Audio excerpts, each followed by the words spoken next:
con lo cual quedan expuestos los receptores en su superficie. La adherencia plaquetaria requiere una molécula proteica denominada factor de von Willebrand. Este factor es producido por las células endoteliales de los vasos sanguíneos y circula en la sangre como una proteína transportadora para el factor de coagulación 8. La adherencia de la capa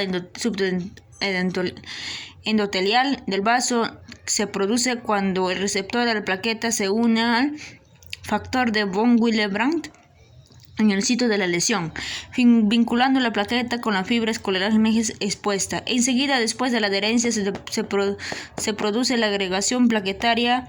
Está medida por la secreción de los contenidos de los gránulos plaquetarios, la liberación de los contenidos de los corpúsculos densos.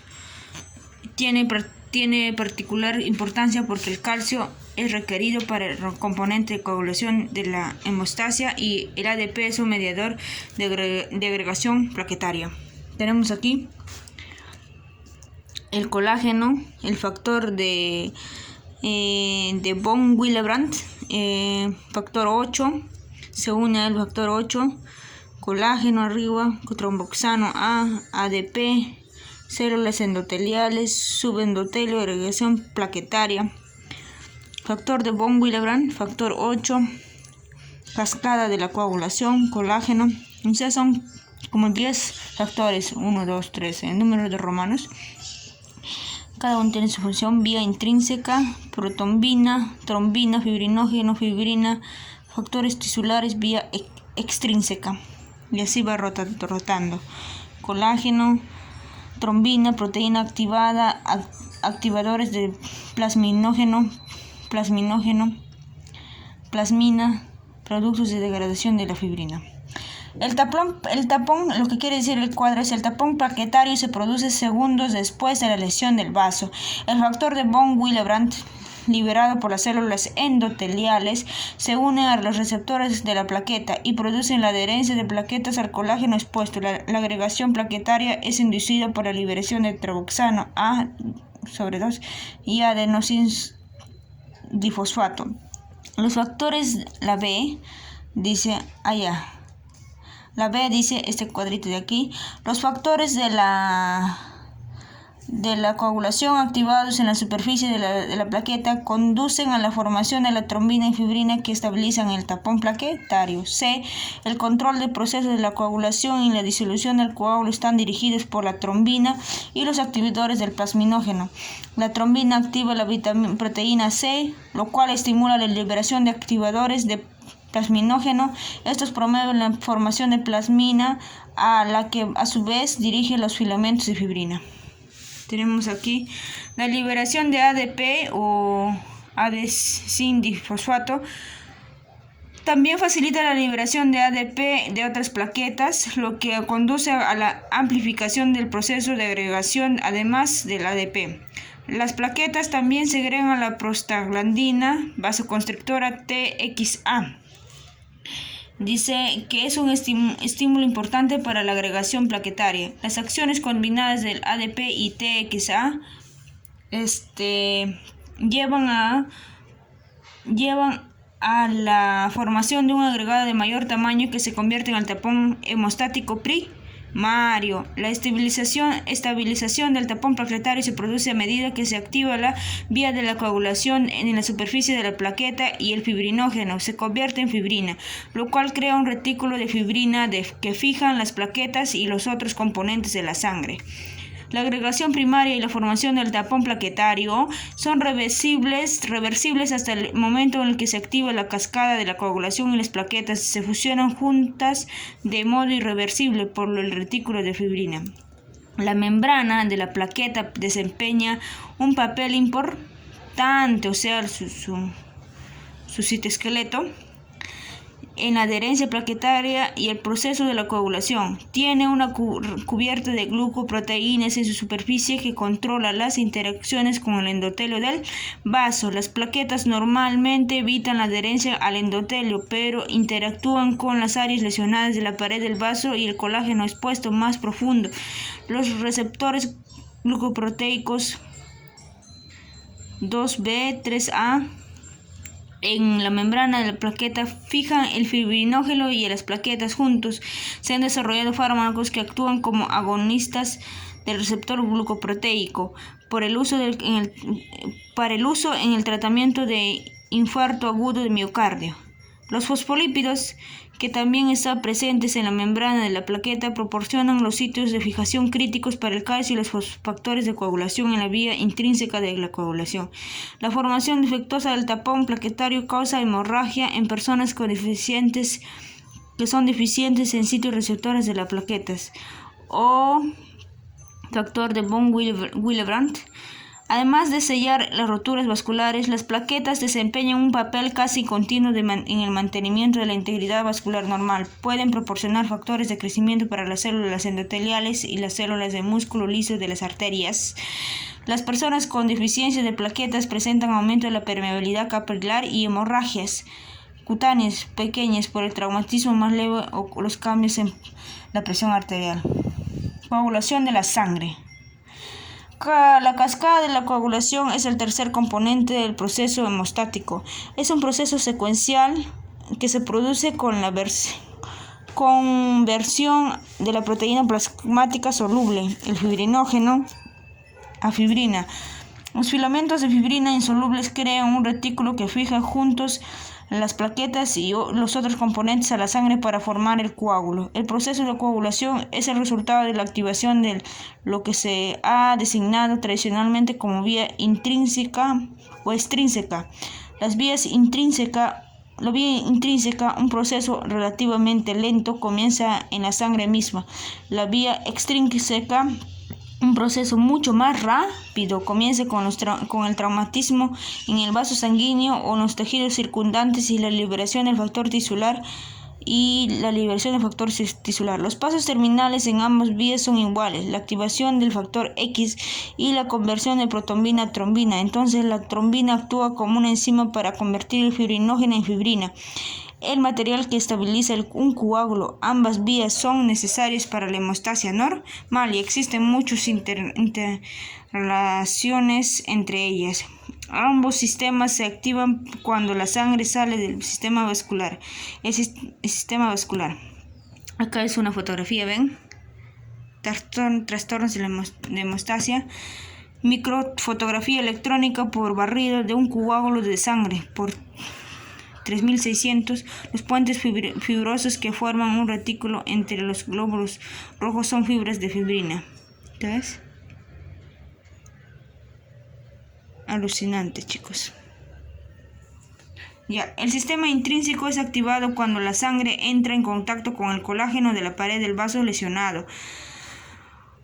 El sistema extrínseco es activado cuando la sangre está expuesta a los extractos tissulares. La hemorragia, cuando se debe a defectos en el sistema extrínseco, suele no ser tan intensa como la que resulta de los defectos de la vía intrínseca. El proceso de coagulación es controlado por muchas sustancias que promueven la coagulación, es decir, factores procoagulantes, o la inhiben, es decir, factores anticoagulantes. Cada uno de los factores de procoagulación o de la coagulación, identificado por números romanos, realiza un paso específico en el proceso de la coagulación. La activación de un factor de la procoagulación o proenzima está destinada a activar el factor siguiente en la secuencia, es decir, efecto cascada. Como la mayoría de los factores de procoagulación inactivos, está presente en la sangre en todo momento. El proceso en pasos múltiples asegura que un episodio masivo de coagulación intravascular no sucede por casualidad. También significa que las anormalidades del proceso de la coagulación aparecen cuando uno más de los factores son deficientes o cuando los trastornos llevan a la activación impropia de cualquiera de los pasos.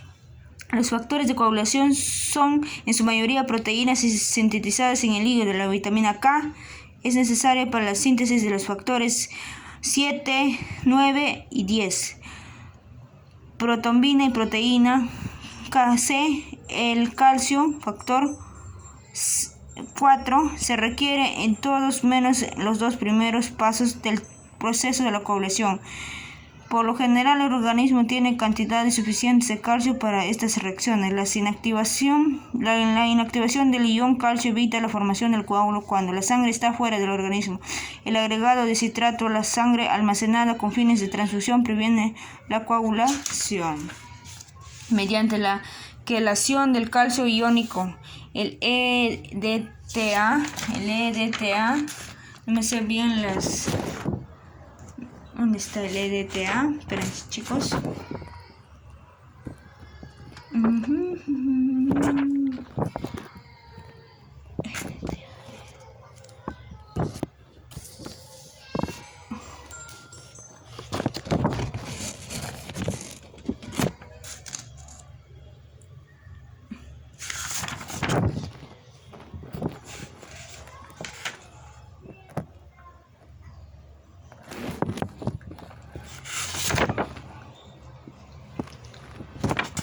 No importa. El EDTA, otro quelante, a menudo se agrega a la muestra de sangre utilizada para el análisis en el laboratorio clínico. La coagulación de la sangre está regulada por varios anticoagulantes naturales. La antitrombina 3 inactiva los factores de la coagulación y neutraliza la trombina, la última enzima en la vía de la conversión del fibrinógeno a fibrina. Cuando la antitrombina 3 forma complejos con la heparina presente en forma natural, su acción se acelera y proporciona protección contra la formación descontrolada de trombos en la superficie endotelial. La proteína C, una proteína del plasma, actúa como anticoagulante mediante la inactivación de factores 5 y 8. La proteína S, otra proteína plasmática, acelera la acción de la proteína C. La plasmina rompe la fibrina en productos de degradación de fibrina que actúan como anticoagulantes. Se ha sugerido que algunos de los anticoagulantes naturales pueden desempeñar algún papel en la hemorragia que sucede en la coagulación intravascular diseminada, descrita más adelante. Los fármacos anticoagulantes warfarina y heparina se utilizan para prevenir los trastornos de tromboembólicos como la trombosis de las venas profundas y la embolia pulmonar. La warfarina actúa disminuyendo la protombina y otros factores de la procoagulación. Altera la vitamina K de forma tal que reduce su disponibilidad para participar en la síntesis de los factores de coagulación dependientes de la vitamina K en el hígado. La warfarina se absorbe con rapidez después de la administración oral. Su efecto máximo tarda de 36 a 72 horas debido a la variación de las vidas medias de los factores de coagulación preformados que permanecen en la circulación. La heparina se forma de manera natural y se liberan en cantidades pequeñas por los mastocitos en el tejido conjuntivo de los capilares circundantes. Las preparaciones farmacológicas de heparina se excretan a partir de los tejidos animales. La heparina se fija a la antitrombina 3, lo cual causa un cambio conformacional que aumenta la capacidad de la antitrombina 3, que de inactivar la trombina, el factor 10 y otros factores de la coagulación. Mediante la estimulación de la inactivación de los factores de coagulación, la heparina suprime por último la formación de fibrina.